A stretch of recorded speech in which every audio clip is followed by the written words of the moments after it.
Hello everyone, today I'm going to share something more personal about the moments that I've chosen to be brave over the past 11 years that made me who I am today.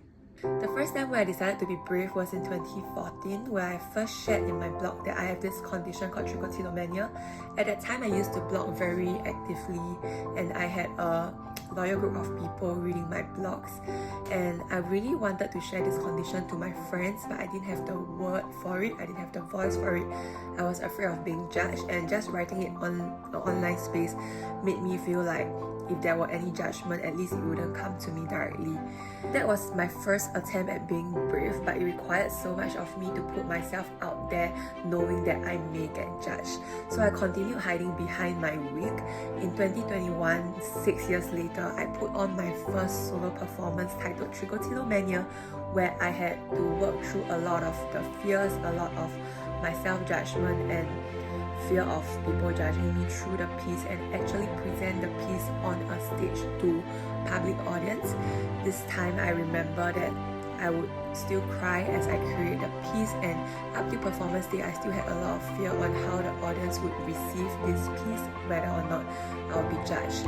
In 2022, I posted a YouTube video about trichotillomania where I talk about it in depth, my experiences, and honestly at that point I was still hiding behind my wig. I didn't know how I could get better or feel better, but somewhere deep inside me I know that I had to keep talking about it, and hopefully one day things will get better. 2024, I lost some screws and in desperation decided to show my balding head to the online world on TikTok.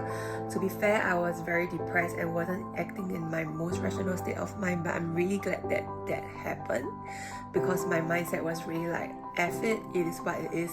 People can hate me if all they want, people can criticize me. I'm tired of living up to expectations.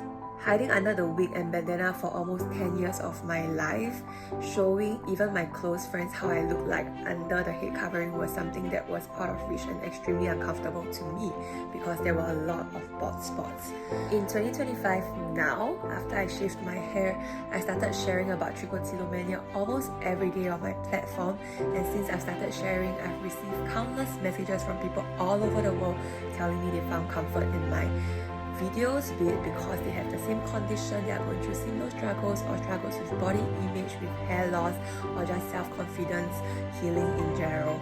So what's next? I really hope I can create a community where people with trichotillomania can come together and we can help each other work through this, as well as people who may be facing other issues, and we can heal together and work on ourselves, because life is so much greater than just a mental condition.